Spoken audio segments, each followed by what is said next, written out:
Então, a Lei 10.436, de 24 de abril de 2002, vem trazendo no seu primeiro parágrafo, seu primeiro artigo. Artigo 1º.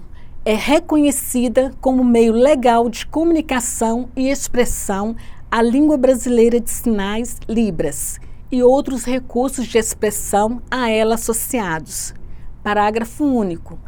Entende-se como língua brasileira de sinais, Libras, a forma de comunicação e expressão em que o sistema linguístico de natureza visomotora, com estrutura gramatical própria, constitui um sistema linguístico de transmissão de ideias e fatos oriundos de comunidades de pessoas surdas no Brasil. Artigo 2º. Deve ser garantido por parte do poder público em geral e empresas concessionárias de serviços públicos formas institucionalizadas de apoiar o uso e a difusão da língua brasileira de sinais, como meio de comunicação objetiva e de utilização corrente das comunidades surdas do Brasil. Artigo 3º.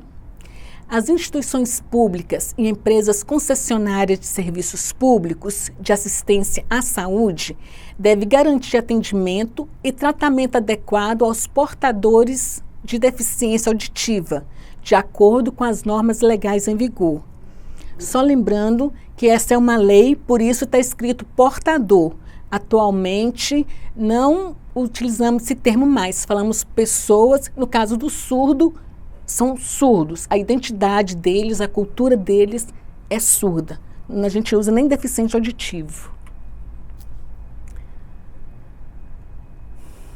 No artigo 4º, o Sistema Educacional Federal e os sistemas educacionais estaduais, municipais e do Distrito Federal devem garantir a inclusão nos cursos de formação de educação especial, de fonoaudiologia e de magistério, em seus níveis médio e superior, o ensino da língua brasileira de sinais, Libras, como parte integrante dos parâmetros curriculares nacionais, BCNS, conforme legislação vigente. Parágrafo único. A Libras não poderá substituir a modalidade escrita da língua portuguesa. Então, o surdo aprende a Libras como a primeira língua, que é L1, mas tem que aprender a língua portuguesa na modalidade escrita. No capítulo 4, nós vamos estudar sobre a língua brasileira de sinais, a Libras. Desde a década de 1960, a quantia de pesquisas sobre linguagem na modalidade visoespacial aumentou consideravelmente. Há estudos sobre a estrutura, aquisição, funcionamento das línguas que vem sendo realizado no Brasil e no exterior. Há algumas divergências entre os importantes estudos feitos por Wilkins, Saussure e Chomsky. Eles questionavam se a língua oral e a gestual teriam pontos em comum ou seriam totalmente diferentes. Atualmente está convencionado que a língua de sinais é uma forma linguística legítima de comunicação. Ela não pode ser vista como uma língua mórbida utilizada por pessoas que têm alguma anomalia. A surdez não torna a pessoa um ser com possibilidades a menos ou impossibilitada, mas com possibilidades diferentes.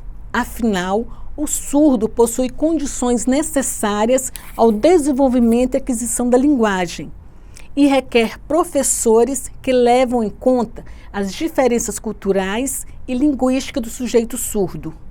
Ele precisa ter professores que acreditam no potencial dele, ao invés de pessoas que subestimem suas capacidades cognitivas e linguísticas.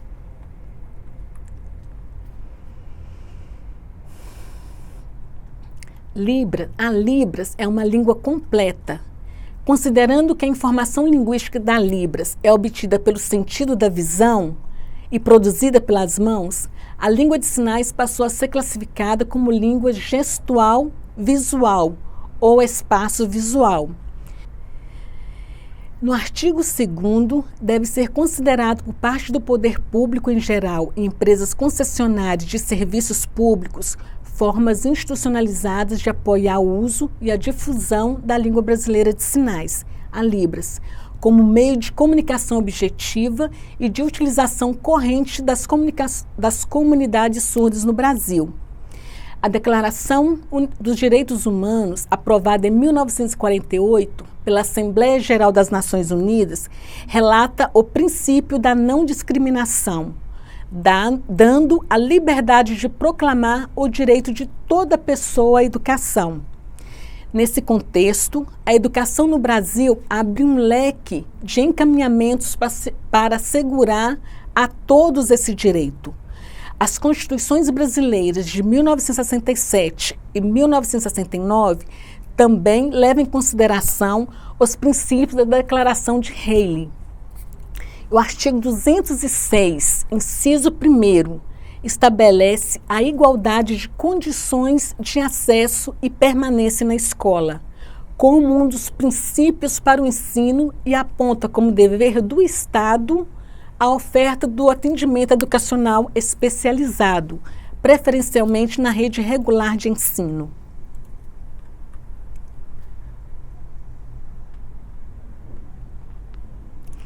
Capítulo 5, vamos estar falando do intérprete de Libras. Os alunos surdos precisam ser acompanhados com auxílio do intérprete da língua de sinais, profissional fluente na língua falada, sinalizada de seu país, qualificado para desenvolver essa função.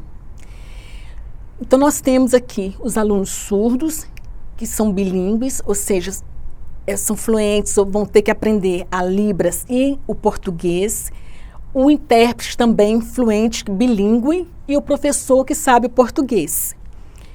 A comunicação entre professores e alunos surdos só ocorre de forma plena quando primeiro o surdo adquire a Libras como L1, primeira língua, e o português como L2, que é a segunda língua. Quando isso não ocorre, o papel do intérprete é vital na manutenção da comunicação entre ambos.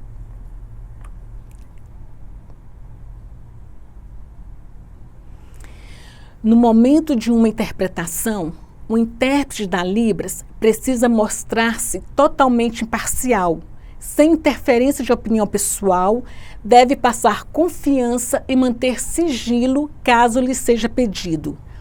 Deve saber estabelecer limites no envolvimento durante sua atuação e prezar pela fidelidade oral, textual, ou seja, jamais alterar ou opinar acerca do assunto em questão. Quadro expõe de forma enfática os pressupostos desse profissional. Realizar a interpretação da língua falada para a língua sinalizada e vice-versa, observando os seguintes preceitos éticos.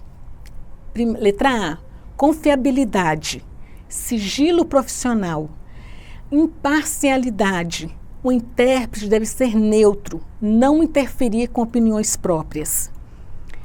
Discrição. O intérprete deve estabelecer limite no seu envolvimento durante a atuação. Distância profissional. O profissional intérprete e sua vida pessoal são separados. Fidelidade. A interpretação deve ser fiel. O intérprete não pode alterar a informação por querer ajudar ou ter opiniões a respeito de algum assunto. O objetivo da interpretação é passar realmente o que foi dito.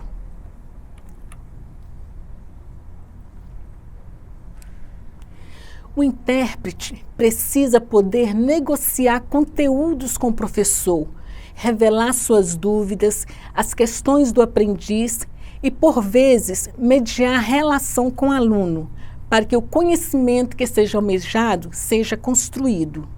Se tiver dúvidas ou não estiver entendendo o conteúdo que o professor está ensinando, deve solicitar ao professor a repetição ou a explicação desse conteúdo para o aluno surdo, para que ele não fique prejudicado em sua aprendizagem.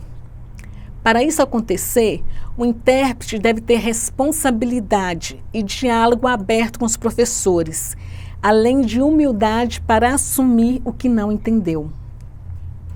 A tarefa de interpretar múltiplas disciplinas é exaustivo e difícil, pois para cada conteúdo, o intérprete terá que buscar sinais para enriquecer seu vocabulário, contextualizando e transmitindo conhecimento de forma fidedigna.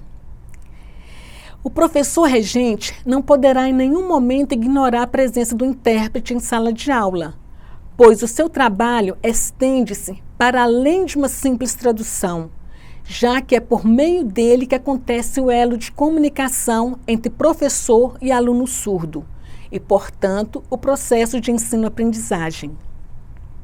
A atuação do intérprete é de suma importância, pois sem a sua presença se torna impossível para o aluno ou aluna surdo adquirir conhecimento e absorver conteúdos ministrados na sala de aula pelo professor ouvinte.